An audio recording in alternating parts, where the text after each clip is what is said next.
Welcome to my channel Educal Era. Educal Era में आप सभी का स्वागत है। और हमारा चैप्टर जो चल रहा है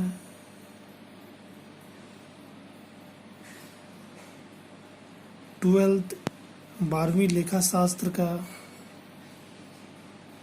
12वीं अकाउंटेंसी का चैप्टर 2 अध्याय 2 साझेदारी लेखे आधारभूत सिद्धांत। इस चैप्टर का ये जो वीडियो है वीडियो नंबर 38 और इस वीडियो में हम आपके एनसीईआरटी सिलेबस की book volume first non profit organisation and partnership account अलाभकारी संस्थाएं एवं साझेदारी खाते, इस बुक का जो हमारा चैप्टर 2 अध्याय 2 उसका हम आज सवाल नंबर 40 क्वेश्चन नंबर 40 आज देखेंगे। और इस सवाल में हमारा टॉपिक जो कवर होगा वो पश्च समायोजन। हमारा टॉपिक अभी पश्च समायोजन का चल रहा है, पास्ट एडजस्टमेंट का। तो पिछला वीडियो जो 37 नंबर का वीडियो था उसमें मैंने आपको क्वेश्चन नंबर 39 बनाकर बताया था इसी टॉपिक का। आज हम इसी टॉपिक का क्वेश्चन नंबर 40 आपके एनसीईआरटी जो सिलेबस की बुक है उससे देखेंगे। तो आप इस क्वेश्चन को इस बुक में 113 पेज नंबर 113 में जाकर इस सवाल को आप देख सकते हैं। तो आइए हम अब सवाल चालू करते हैं। तो पहले इसके क्वेश्चन को आप देखिएगा, क्वेश्चन नंबर जो 40 है उसका क्वेश्चन देखिएगा।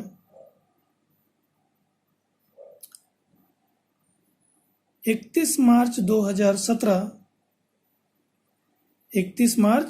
2017 एल्विन, मोनू एवं अहमद के पूंजी खाते पर लाभ। 3 साझेदार अल्विन, मोनू, अहमद और 31 मार्च 2017 मतलब साल के अंतिम दिनांक पर, फाइनेंसिंग ईयर जो हमारा वित्तीय वर्ष है अंतिम दिनांक उसका 31 मार्च 2017 को इन तीनों का बता रहा है कि पूंजी खाते पर, इनके पूंजी खाते पर लाभ, आहरणों आदि के समायोजन हुए थे। मतलब इनके पूंजी खाते में इन दोनों को लाभ और आहरण को समायोजित कर दिया गया है।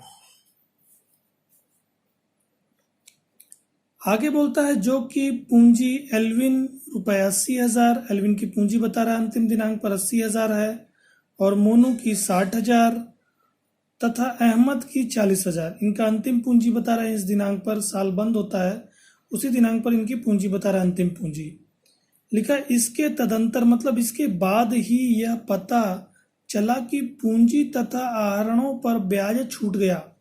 मतलब कि 31 मार्च 2017 को जब हमने अपना पूरा खाता बंद कर दिया, इस व्यापार ने पूरा जोड़ घटाव कर लिया, लाभ निकाला और लाभ का बंटवारा भी कर दिया और अपने पूंजी खाते में उस लाभ को जोड़ दिया और पूंजी खाता भी बंद कर दिया, चिट्ठा भी बना लिया।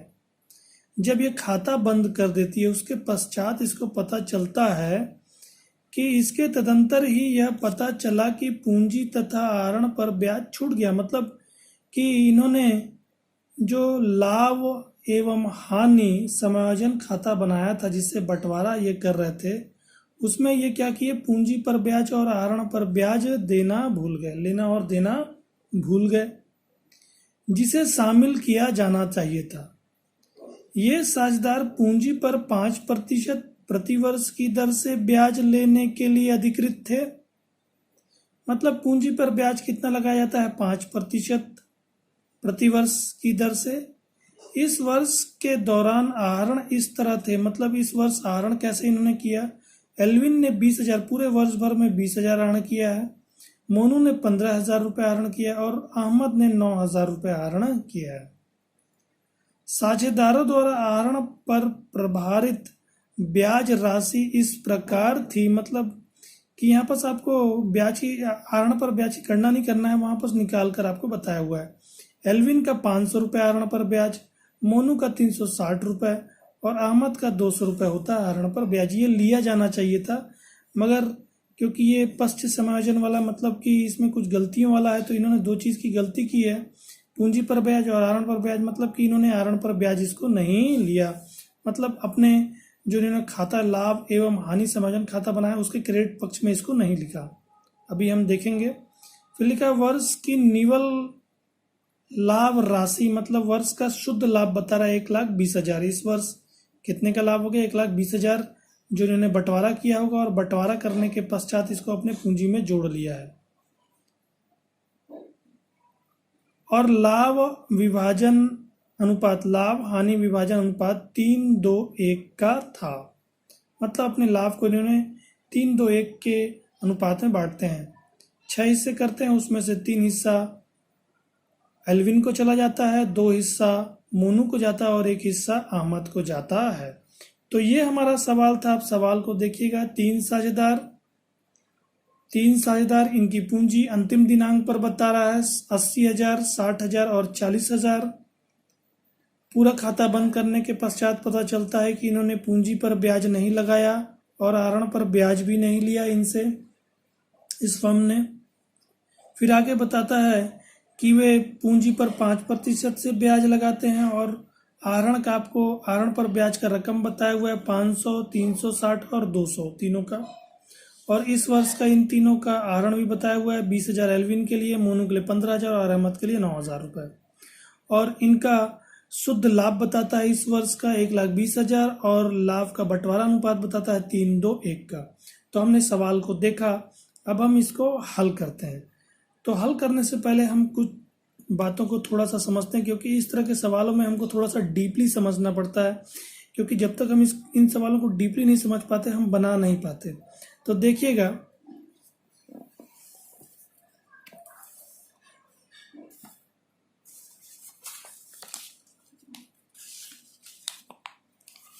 तो थोड़ा सा सवाल को हम रिकॉल करते हैं, फिर इसके कैलकुलेशन को भी देखेंगे हम।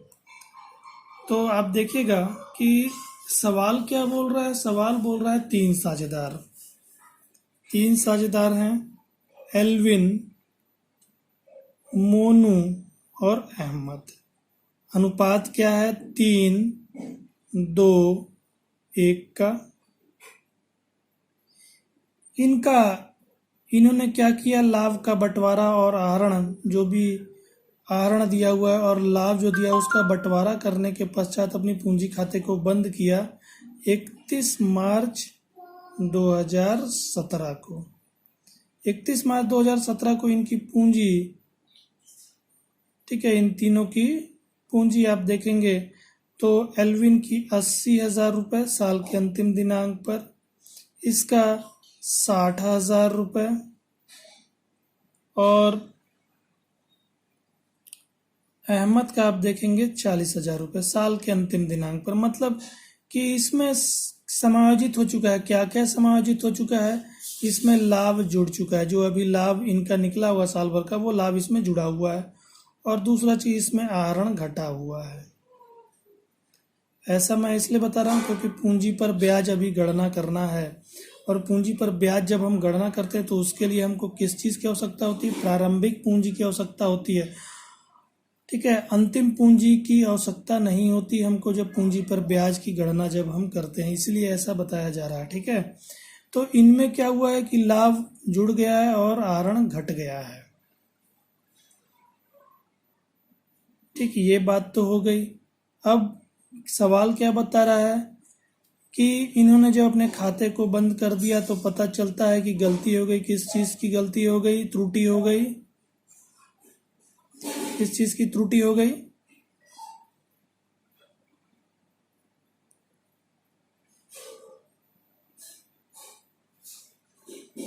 त्रुटि हो गई हमारी पूंजी पर ब्याज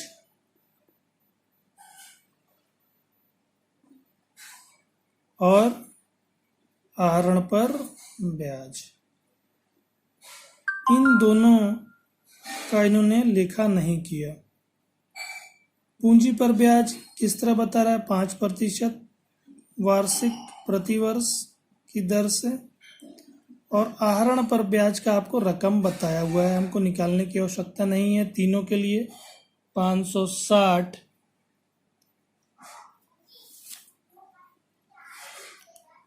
एल्विन का 500 है, 560 बोल दिया था गलती से। एल्विन का 500, मोनू का 360 और अहमद का है 200 रुपये। इन तीनों का आपको कैलकुलेशन करके बताया हुआ है। ये भी लगाना ये भूल गए, इसका भी प्रविष्टि नहीं किया गया। पूंजी पर ब्याज और आहरण पर ब्याज ये नहीं दिया गया और ये इनसे नहीं लिया गया। और इनका आहरण बता रहा है कि इन्होंने आहरण कितना किया इस वर्ष। एल्विन ने 20,000 रुपये, मोनू ने 15,000 रुपये इस वर्ष आहरण किया और अहमद ने 9,000 रुपये इस वर्ष आहरण किया। और इनका शुद्ध लाभ इस वर्ष का बताता है 1,20,000 रुपये और इनका अनुपात बताता है बंटवारा करने का 3:2:1 का। इतना हमको सवाल बता रहा है।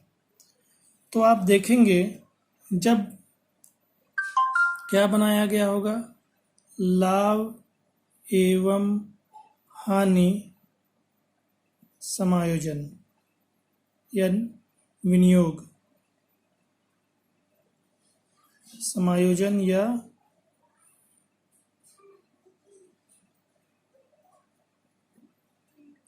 विनियोग खाता जब बनाया गया होगा इस तरह, ठीक है, तो यहाँ पर शुद्ध लाभ या लाभ एवं हानि विवरण खाता, जितना भी लाभ है 1,20,000 उसको उठाकर लाए होंगे और 1,20,000 को उठाकर लाने के पश्चात इसमें से देना चाहिए था पूंजी पर ब्याज, नहीं दिया गया, गलती हो गई। और क्या लेना था, आहरण पर ब्याज इनसे लेना था, नहीं लिया गया, गलती हो गई। इन तीनों चीज़ों को नहीं लिया गया। तो नहीं लिया गया तो क्या किया गया, इसको सीधा का सीधा इस जो लाभ है उसको पूरा का पूरा इन्होंने बांट दिया पूंजी खाते में, सीधा के सीधा इसको बंटवारा कर दिया। एल्विन के लिए 1,20,000 का जो अनुपात है 3/6 का, 60,000 रुपये एल्विन के पूंजी खाते में जोड़ दिया।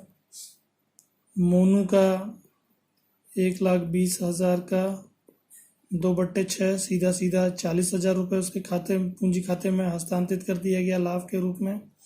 और अहमद के लिए भी उसी तरह 1,20,000 का इसका अनुपात है 1/6, 20,000 रुपये इसके भी खाते में सीधे हस्तांतरित कर दिया गया।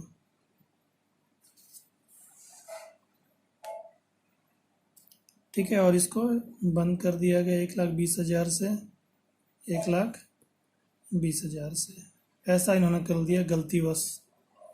और फिर जब हम पूंजी खाते को यहाँ पर देखते हैं इनका,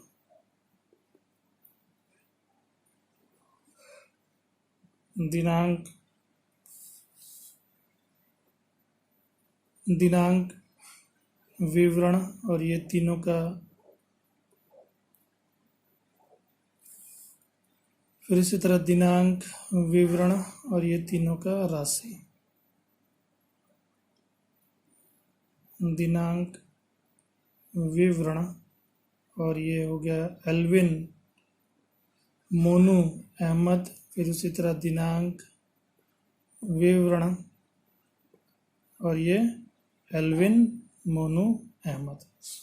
तो इस तरह ये बंटवारा किया लाभ का और इनके पूंजी खाते में सीधे यहाँ पर, क्योंकि हमको प्रारंभिक पूंजी इस सवाल में नहीं बताया हुआ, अंतिम पूंजी बताया हुआ 31 मार्च। ठीक है, 31 मार्च अंतिम पूंजी इसका बताया हुआ अभी हम लिखेंगे। तो यहाँ पर प्रारंभिक पूंजी जिसको हम शेष लाया गया लिखते हैं वो हमको पता नहीं है, अभी हम निकालेंगे।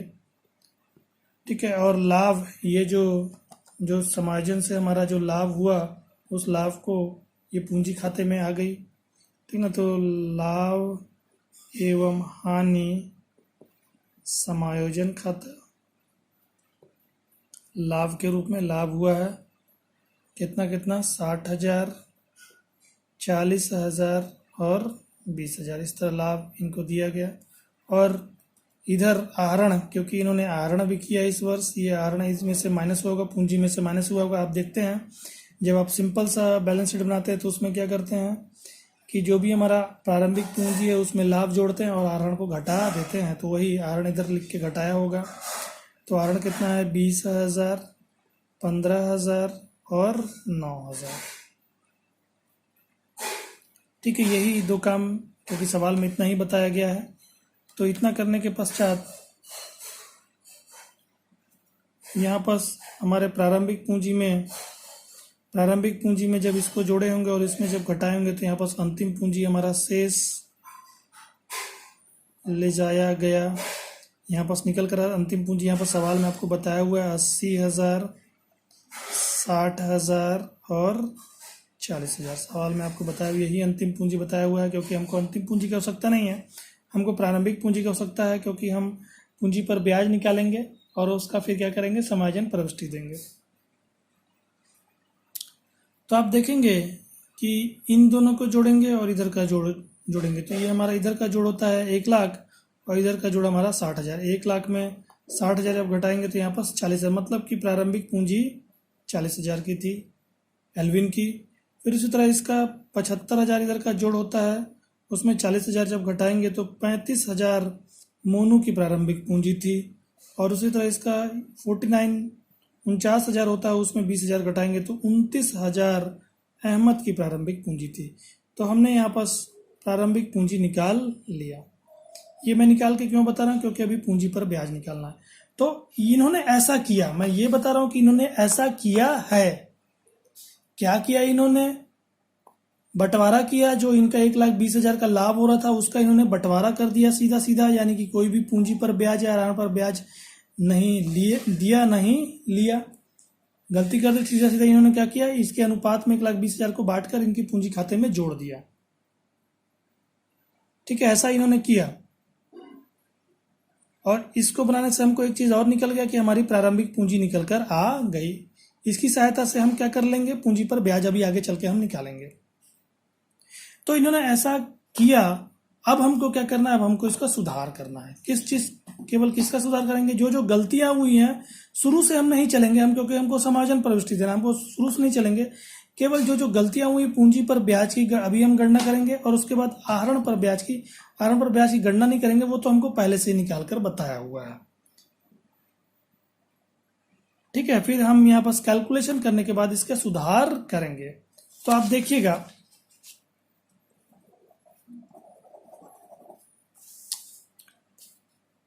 ठीक है, तो हम गणना करते हैं अब।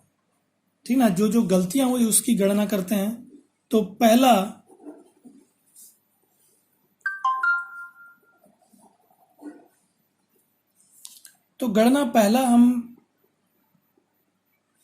गणना के अंतर्गत हम देखेंगे पूंजी पर ब्याज।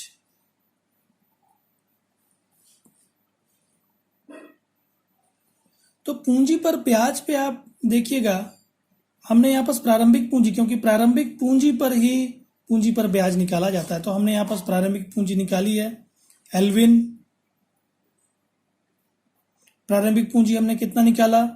एल्विन का प्रारंभिक पूंजी हमने यहाँ पर 40,000 रुपये निकाला। 40,000, 35,000, 29,000। आपने इस तरह का सवाल पहले भी, मैंने आपको यहाँ पर कैलकुलेशन जो प्रारंभिक पूंजी का उसको मैंने कैलकुलेशन पहले भी वीडियो में करके बनाया हुआ है। जब हम इंटरेस्ट ऑन कैपिटल पूंजी पर ब्याज के जब सवाल बना रहे थे, उस सवाल में आप देख सकते हैं। तो मैं उसका लिंक आपको डिस्क्रिप्शन बॉक्स में दे दूंगा उस वीडियो का, आप जाकर वहां से पूंजी पर ब्याज जो टॉपिक है उस टॉपिक का देखेंगे तो आपको प्रारंभिक पूंजी निकालने का वहां पर मैंने बताया हुआ है। तो यहाँ पर मैंने आपको बता दिया, मगर मैंने इस तरह विवरण करके बताया, खाता बना के बताया। वहां पर मैंने बिना खाता बनाए ही बताया है। ठीक है, तो ये हमारा प्रारंभिक पूंजी है। अब इसी प्रारंभिक पूंजी पे हम क्या करेंगे? निकालेंगे। तो एल्विन का प्रारंभिक पूंजी निकल कर आया 40,000 रुपये। अब इस 40,000 का 5% निकल कर आता है 2,000 रुपये। आप इसको काटेंगे 2 शून्य, अंश और हर 400 को 5 से गुणा करेंगे 2,000 रुपये। फिर उसी तरह हमारा होता है मोनू के लिए। मोनू का प्रारंभिक पूंजी जो है वो 35,000 का है। 35,000 का 5% जब आप निकालेंगे तो ये हो गया आंसर और कटा। 0, 25 की 5, 2 हासिल, 15 और 2 17, 1750 रुपये होता है पूंजी पर ब्याज। और उसी तरह हम आगे अहमद का देखेंगे। अहमद का 29,000 प्रारंभिक पूंजी है, इसका 5% जब हम निकालेंगे तो ये हमारा हो गया 0, 5 का पहाड़ा 0 बार 0, फिर 5 9 45 की 5, 4 हासिल, 5 दूनी 10 और 10 में 4 जोड़े तो 14, 1450 रुपये होता है। जब आप इन पूरे को जोड़ेंगे तो 5,200 रुपये होता है। ये इतने की गलती हो गई। ये 5,200 जहां पर पूंजी पर ब्याज के नाम से प्राप्त होना चाहिए था, लाभ में पूंजी पर ब्याज के रूप में जो प्राप्त होना चाहिए था वो पूंजी पर ब्याज के रूप में ना होकर क्या हो गया, लाभ में जुड़ा रह गया। लाभ में जुड़ा रह गया और बट गया किसमें, 3:2 के अनुपात में बट गया। इसी की गलती हो गई। तो इस 5,200 बढ़ तो गया है, जहां पर इस रूप में मिलना चाहिए था वो मिल किस में गया, 3:2:1 के अनुपात में मिल गया। 3:2:1 के अनुपात में मिल गया। अब हम देखते हैं कि कितना कितना उनको मिला। मिलना तो इतना इतना चाहिए था, पूंजी पर ब्याज के रूप में इतना इतना मिलना चाहिए था, मगर वो क्या हुआ, वो 5,200 इसी में जुड़ा रह गया और जुड़ा रहने के बजाय जुड़ा रहने के कारण वो बट गया इनको अनुपात में। वो बट गया इनको अनुपात में। तो हम देखते हैं वो कितना कितना बट गया। तो जितना जितना उनको दे दिया गया है, भाई कुछ ना कुछ तो दिया ना 5,200 में से, जितना जितना दे दिया गया है, बाकी का जो नहीं दिया गया उसी का हम एडजस्टमेंट करते हैं। ठीक है, तो आप देखिएगा। तो अब हम इसको लाभ के रूप में जो मिल गया उसका देखेंगे। ठीक है, मैंने पूंजी पर ब्याज की गणना की। अब यही पूंजी पर ब्याज जो है वो लाभ के रूप में जब बढ़ता है, लाभ के रूप में, लाभ के रूप में दिया गया। ठीक है, लाभ के रूप में दिया गया। आप देखेंगे पहले किसके लिए, एल्विन के लिए, क्योंकि हमको पता चल गया 5,200 की गलती हुई है। 5,200 का बंटवारा किस रूप में, 3/6 के रूप में कर दिया। ये लाभ में ही जुड़ा रह गया। तो केवल हम गलती को यहाँ पर देखते हैं, पूरे चीज को हम नहीं सुधारेंगे। हमसे जो जो गलतियां हुई बस उसी रकम को लेकर हम सुधारेंगे। तो पूंजी पर ब्याज की गलती हुई बस उसी को देखेंगे। और आहरण पर ब्याज की जब बात करेंगे तो आहरण पर ब्याज की बस उसमें क्या होगा कि उसमें हमने रकम तो कुछ भी लिया ही नहीं, क्योंकि आप जब आहरण पर ब्याज के बारे में देखेंगे तो आहरण पर ब्याज क्या होना चाहिए था, पहले लाभ में जुड़ना चाहिए था। यहाँ 360 और 200 इस तरह होकर यहाँ पर 1,060 रुपये लिखकर इसमें जुड़ना चाहिए था। फिर जुड़ने के पश्चात यहाँ बटना चाहिए था। तो क्या हुआ कि यहाँ तो जुड़ा ही नहीं, यहाँ तो जुड़ा ही नहीं। और दूसरा चीज, जब जुड़ा ही नहीं तो फिर बटेगा कहाँ से। तो यहाँ पर रकम की इसमें कोई गलती नहीं हुई है, ये 1,060 की कोई गलती नहीं हुई है, बस यहाँ पर 5,200 की रकम की गलती हो गई है। इसी को हम देख रहे हैं। अभी हम इसका भी आगे देखेंगे, मैं इसका भी बताऊंगा। पहले मैं इस 5,200 को बता रहा हूँ जो पूंजी पर ब्याज के रूप में है। ठीक है, तो इसका बंटवारा हुआ 3:2:1 के रूप में, लाभ के रूप में बंटवारा हो गया। तो जब आप काटेंगे तो 6 × 48, 4 और 6 6 36, फिर 4 बच गया, 4 0 4 6 6 36। तो इस तरह 866.66 इस तरह आता जाएगा, 6 इस तरह आता जाएगा। जब हम इसको 3 से गुणा करेंगे तो हमारा आ जाता है 2,600। मतलब केल्विन को लाभ के रूप में 2,600 रुपये प्राप्त हो गया। उसी तरह जब आप मोनू का देखेंगे, मोनू 5,200 पूंजी पर ब्याज के नाम से जाना चाहिए था, मगर लाभ के रूप में रह गया और बट गया। तो 2/6 जब आप निकालेंगे 866, 6 इस तरह। तो जब 2 से गुणा करेंगे तो आपका आता है 1,733 रुपये। 1,733 रुपये। फिर इसी तरह जब आप अहमद के लिए देखेंगे तो अहमद का होता है 5,200 का 1/6, 866.666। तो हम इसको राउंड फिगर में कर देते हैं 867 रुपये। जब आप इन तीनों को जोड़ेंगे तो 5200 रुपये आता है। तो ये इस रूप में मिल गया। मिलना इतना इतना चाहिए था, मिल गया इतना इतना। तो आप देखेंगे मिल तो गया है ना भाई, कितनों भी मिला है, मिला है। जहां पर 2000 रुपये मिलना चाहिए तो वहां पर 2600 रुपये मिला है, मिल तो गया। तो 600 रुपये ज़्यादा मिल गया, तो 600 रुपये ज़्यादा मिल गया तो क्या करो, 600 रुपये अब कम कर दो। रकम को हमको देखना है ना, हमको लिखावट से कोई मतलब नहीं है, हमको रकम को देखना है। तो 2000, जहाँ पर 2000 रुपये मिलना चाहिए पूंजी पर ब्याज के नाम से 2600 मिल गया है, तो क्या करेंगे, 600 अब इसके खाते से निकाल देंगे। उसी तरह इसको मिलना चाहिए था 1750 रुपये मिलना चाहिए था, इसको मिल गया 1733 रुपये। 1733 रुपये लगभग इसको 17 रुपये कम मिला है, 17 रुपये कम मिला है। तो इसी तरह हम डिफरेंस निकाल के इसको करते हैं। अभी हम आगे डिफरेंस निकालेंगे, क्योंकि एक ही डिफरेंस नहीं और भी डिफरेंस है, मैं केवल आपको समझने के लिए बता रहा हूं। तो हमारा ये पहला बात हो गया पूंजी पर ब्याज के नाम से, एक चीज हो गया। अब हम चलते हैं आहरण पर ब्याज की बात करते हैं। ठीक है, तो जब आहरण पर ब्याज की, ये भी हमारा कैलकुलेशन है, गणना। ठीक है, जब आप आहरण पर ब्याज की बात करेंगे तो आहरण पर ब्याज का तो आपको सवाल में बताया हुआ है कि एल्विन का 500 रुपये आहरण पर ब्याज बनता है, और उसके बाद आपका मोनू का 360 रुपये होता है, और अहमद का जो है वो 200 रुपये होता है।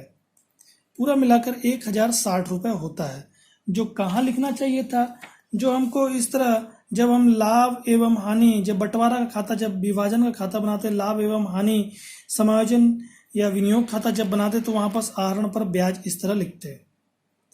तो ये क्या होता है, ये क्योंकि ये व्यापार के लिए लाभ है, व्यापार के लिए लाभ है, आय है, तो आय है तो लाभ के रूप में जुड़ता। फिर ये मालिकों को बंटता भी, क्योंकि व्यापार अपने पास कुछ भी नहीं रखेगा, लाभ जितना भी होगा वो किसका होता है, मालिकों का होता है। तो उसको बांट भी देता, 1060 रुपये प्राप्त भी करता, फिर इसको बांट भी देता। किस रूप में, इनके अनुपात में, 3-2-1 के अनुपात में बांट भी देता। तो जब इसको लिया ही नहीं, इनसे लाभ के रूप में लिया ही नहीं, तो बंटवारा भी नहीं किया है, बंटवारा भी नहीं किया है।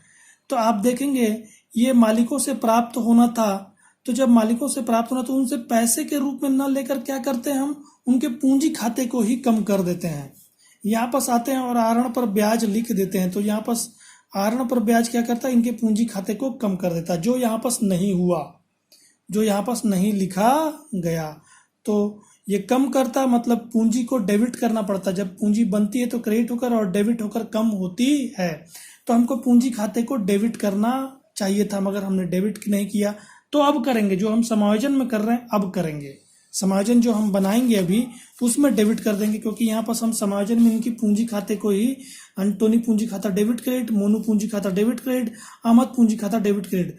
तो जो जो इनकी पूंजी खाते से निकालना होगा हम डेबिट करते जाएंगे, और जो देना होगा वो क्रेडिट करते जाएंगे। ये इनका पूंजी खाता ही है। बस समायोजन से हम देख रहे हैं कि कितना पूंजी को कम करना है, कितना पूंजी को डेबिट करना है, और अंतिम में फिर जोड़ के देखते हैं कि डिफरेंस क्या निकल रहा है, मतलब कि पूंजी का जो क्रेडिट साइड ज्यादा है कि डेबिट साइड ज्यादा है। यदि डेबिट साइड ज्यादा है इसका मतलब कि इसको, उनकी पूंजी को कम करना है इतने से। अगर क्रेडिट साइड ज्यादा है इसका मतलब कि उसकी पूंजी में इतना और देना है, डिफरेंस जो आएगा।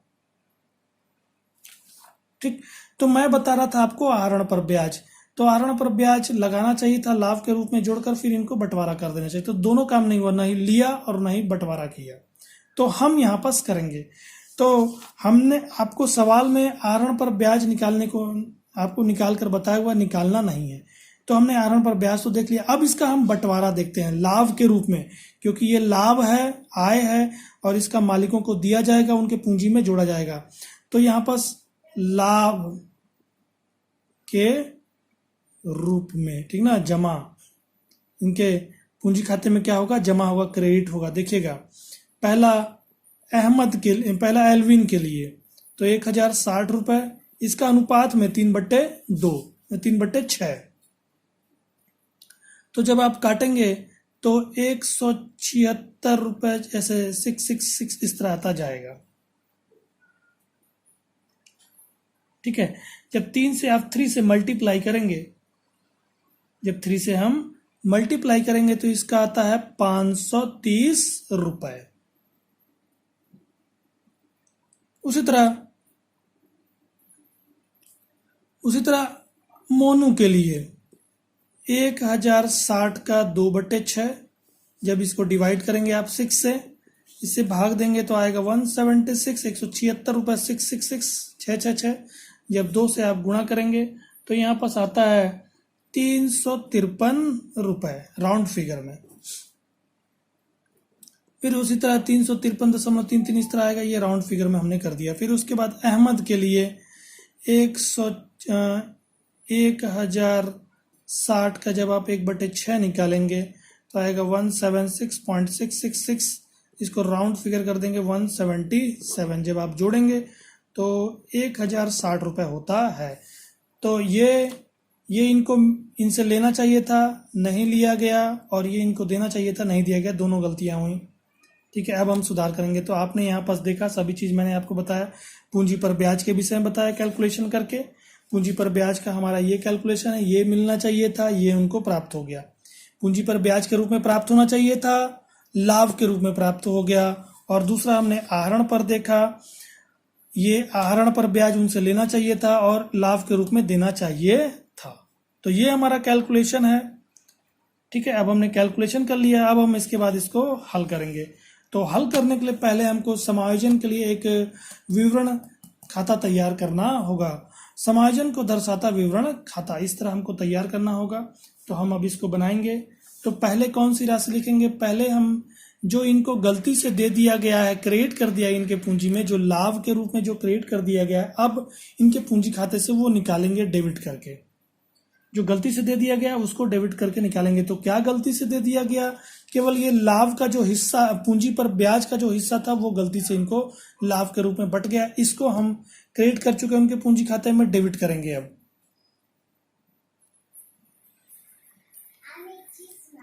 ठीक है, तो हम यहां पास लिखेंगे,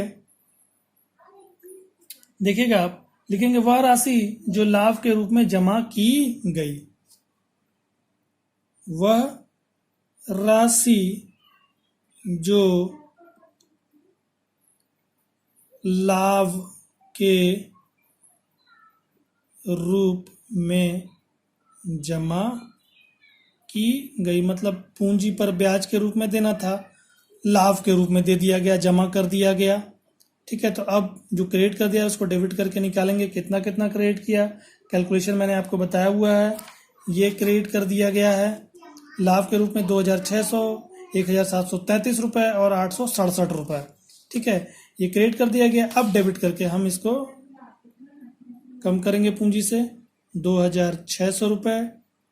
अंतोनी के पूंजी खाता डेबिट, मोनू का पूंजी खाता 1733 रुपये और अहमद का पूंजी खाता डेबिट करेंगे 867 रुपये। इन दोनों का पूंजी खाता डेबिट करेंगे और इसके जो फर्म का लाभ एवं हानि समायोजन खाता उसको क्रेडिट कर देंगे 5200 से। तो ये हमारा पहला हो गया, जो इनको गलती से दे दिया गया उसको हमने डेबिट करके निकाला। अब हम जो हमको देना चाहिए था वो हम देखेंगे। तो पहला पूंजी पर ब्याज, पूंजी पर ब्याज दिया जाना चाहिए था। ठीक है, हम अब देते हैं वह राशि जिसे पूंजी पर ब्याज के रूप में जमा किया जाना चाहिए था। ये 1 नंबर हो गया। अब 2 नंबर, वह राशि जिसे पूंजी पर ब्याज के रूप में जमा किया जाना चाहिए। ठीक है, कितना कितना पूंजी पर ब्याज के रूप में हमने निकाल कर देखा है। ये पूंजी पर ब्याज के रूप में हमने निकाला है 2000, 1750 और 1450। तो इसको हम लिखेंगे, क्योंकि जमा किया जाना चाहिए था, क्रेडिट किया जाना चाहिए था, ये क्रेडिट हो गया। अब हमने डेबिट करके कम कर दिया, तो ये क्रेडिट किया जाना चाहिए। ठीक ना, तो अब हम इसको क्रेडिट करेंगे पूंजी पर ब्याज, उनके पूंजी में हम बढ़ाएंगे। ठीक है, तो 2000 और इसका हो गया 1750 और इसका हो गया 1450। इन दोनों का क्रेडिट किया है तो इसका डेबिट करेंगे 5200। ये पूंजी पर ब्याज का हमने देखा। अब उसके बाद आहरण पर ब्याज के लिए देखते हैं। तो आहरण पर ब्याज एक बार उनसे लेना चाहिए था, फिर लाभ के रूप में बंटना चाहिए था। एक बार उनसे लेकर कहाँ पास, ये हमको विनियोग खाते में लिखना चाहिए था लेकर, तो उनके पूंजी खाते को एक बार डेबिट करना चाहिए था, नहीं किया गया। उनके पूंजी खाते को एक बार डेबिट करना चाहिए था, नहीं किया गया, अब करेंगे। और फिर लाभ के रूप में बट कर इनके पूंजी खाते में जुड़ना चाहिए था, नहीं किया गया, अब करेंगे। ठीक है, तो आप देखेंगे पहले पूंजी पर ब्याज मैं जो उनके पूंजी खाते को डेबिट करूंगा, फिर उसके बाद पूंजी पर ब्याज उनके खाते को क्रेडिट किया जाएगा जो लाभ के रूप में बटेगा। ठीक है, पूंजी पर ब्याज बोला, आहरण पर ब्याज, गलती से पूंजी पर ब्याज बोला गया। ठीक है, आहरण पर ब्याज तो लिखेंगे हम वह राशि जो आहरण पर ब्याज के रूप में नाम किया जाना चाहिए। ठीक ना, वह राशि, तीसरा वह राशि जिसे आहरण पर ब्याज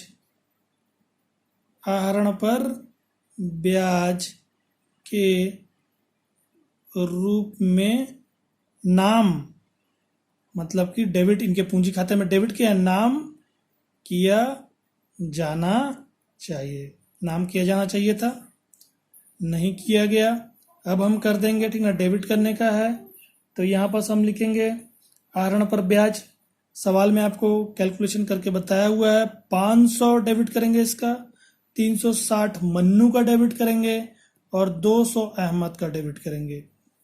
ठीक है, इन तीनों में डेबिट किया तो इसका क्रेडिट करेंगे, हमारा आएगा 1060, जोड़ इनका 1060। अब ये हमारा हो गया।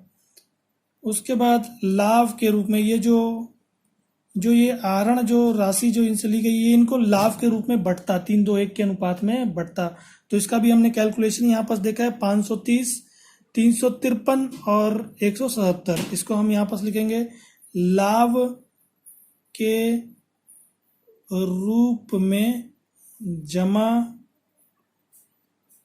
किया जाना चाहिए। ठीक ना, जो इतना जमा किया जाना चाहिए था तो क्रेडिट करेंगे हम, क्योंकि जमा करना उनको क्रेडिट करना है, तो हमारा हो गया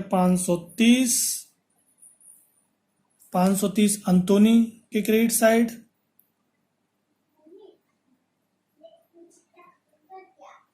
353 मोनू के क्रेडिट में और 177 अहमद के क्रेडिट में। इन तीनों में क्रेडिट हुआ है तो इसमें डेबिट हो जाएगा 1060।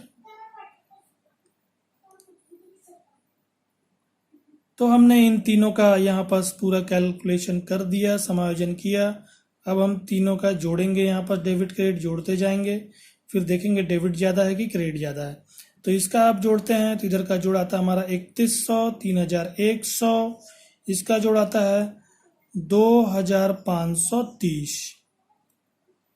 उसी तरह जब आप इसका देखेंगे तो इसका आता है 3, 9, 10 की 0, 1 हासिल और यहाँ पास 2093।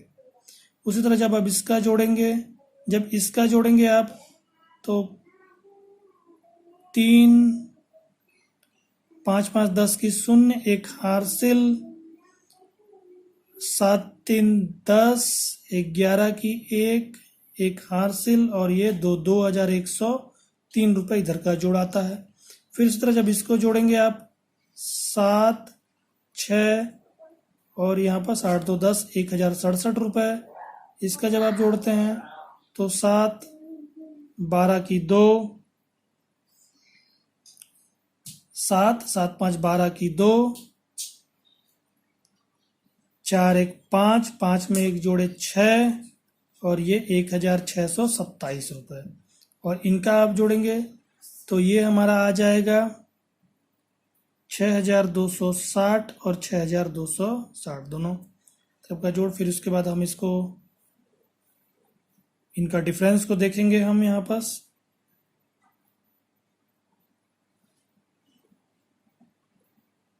तो आप देखेंगे इसका डेबिट साइड का जोड़ ज़्यादा है, डेबिट साइड का जोड़ हमारा इसका ज़्यादा है, इसका क्रेडिट साइड का जोड़ ज़्यादा है और इसका भी क्रेडिट साइड का जोड़ हमारा ज़्यादा है।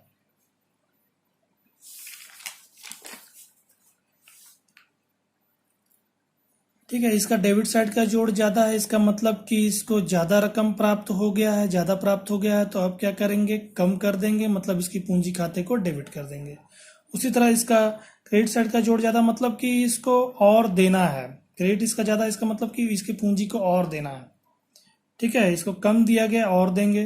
उसी तरह इसका भी क्रेडिट साइड, मतलब कि इसको कम दिया गया है, 1067 रुपये इसको हो रहा है, जबकि 1627 रुपये होता है। इसके पूंजी को और बढ़ाने मतलब क्रेडिट करना पड़ेगा, तो इसका डेबिट करना पड़ेगा, क्योंकि डेबिट का जोड़ ज़्यादा, इन दोनों का क्रेडिट का जोड़ ज़्यादा, मतलब कि इसकी पूंजी, इन दोनों की पूंजी खाते को क्रेडिट करना पड़ेगा।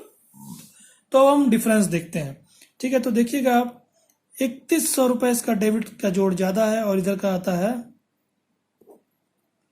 तो 0, 10 में से 3 गया 7, और 10 में से 5 गया 5, और यहाँ पर 2 में से 2 गया 0, तो 570 रुपये इसका डेबिट का जोड़ ज़्यादा है, मतलब इसके पूंजी खाते को डेबिट किया जाएगा 570 रुपये से। उसी तरह जब हम इसकी बात करते हैं तो इसका क्रेडिट का जोड़ ज़्यादा है, 2103 रुपये, और इसका डेबिट का जोड़ आता है 2093 रुपये। जब आप माइनस करेंगे तो 0, 10 में से 9 गया 1, और यहाँ पर 0, 0 में से 0, तो मतलब कि 10 रुपये इसको और देना पड़ेगा, क्रेडिट करेंगे 10 रुपये, इसका क्रेडिट साइड का जोड़ ज़्यादा है। फिर से अब इसकी बात करते हैं हम, तो इसका क्रेडिट साइड का जोड़ ज़्यादा है 1627 रुपये, और डेबिट का इसका 1067 रुपये। 0, 12 में से 6 गया 6, और यहाँ पर 5 में से 0 गया 5, 560 रुपये इसका क्रेडिट का जोड़ ज़्यादा, मतलब इसकी पूंजी खाते को क्रेडिट करना पड़ेगा 560 रुपये से।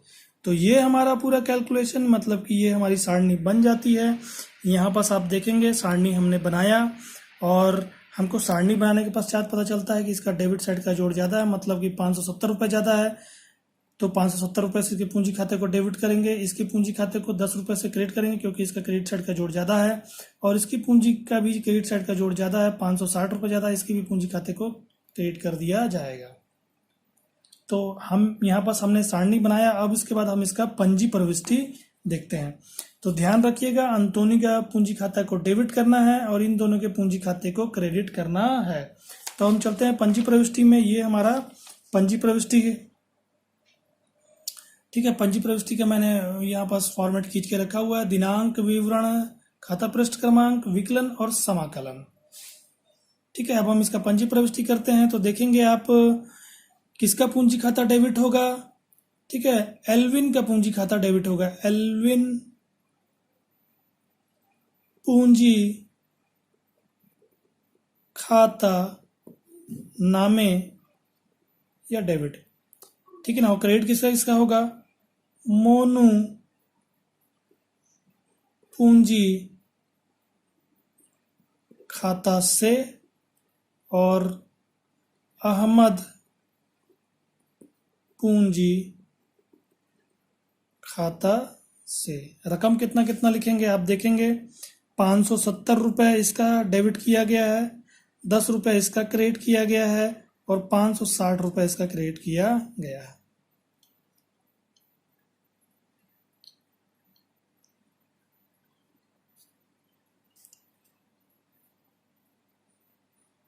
ठीक है, तो हमने यहाँ पास देखा। अब हम इसका नरेशन लिखेंगे। पूंजी पर ब्याज एवं आहरण पर ब्याज के लिए समायोजन प्रविष्टि, या पूंजी पर ब्याज, आहरण पर ब्याज समायोजित किया गया। तो ये हमारा हो जाता है, इसको जोड़ेंगे 570 और 570, तो हमारा यहाँ पास ये पंजी प्रविष्टि हो जाता है क्लोज। ठीक है, तो हमने ये क्वेश्चन नंबर जो 40 आपकी सिलेबस एनसीईआरटी की बुक से आप पेज नंबर 113 में जाकर इस क्वेश्चन 40 को देख सकते हैं, जो पास्ट एडजस्टमेंट पर आधारित है, पूर्व समायोजन पर आधारित है। तो मैंने आपको इसको हल करके बताया। तो आशा करता हूँ कि आपको ये जो इस सवाल का हल है वो समझ आया होगा। तो आज के लिए इतना ही। मेरे चैनल पर यदि मेरे चैनल को यदि आपने अभी तक सब्सक्राइब नहीं किया तो प्लीज़ चैनल को सब्सक्राइब कर लें और नोटिफिकेशन बेल को भी प्रेस कर लें और वीडियो को प्लीज़ लाइक और शेयर करना ना भूलें। आज के लिए इतना ही, धन्यवाद। इस टॉपिक पर और भी आगे के सवाल जो बचे हुए उन सवालों को भी मैं बनाकर आपको बताऊंगा। आज के लिए इतना ही, धन्यवाद।